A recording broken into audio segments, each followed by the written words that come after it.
L'attesa non è andata delusa e così è stato un successo per lo spettacolo La Bohème di Giacomo Puccini al Teatro Pirandello.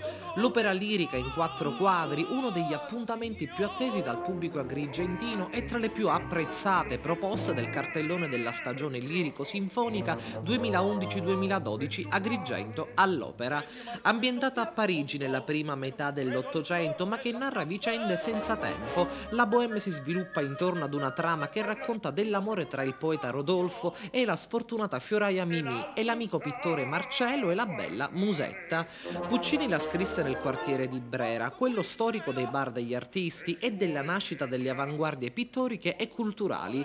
Il gioco verbale che sin dalle prime battute della Bohème si rivela nei personaggi pervade di ironia tutto l'inizio del dramma. Tra gli interpreti Marco Lezzi e Rodolfo, Gerardo Spinelli nel ruolo di Marcello, Mimì è interpretata da Antonella Iacolo e ancora Alessandro Arena e Colin e Giovanni Lacomare e Chonard, mentre Giovanni Di Mare, Benoit e Alcidoro.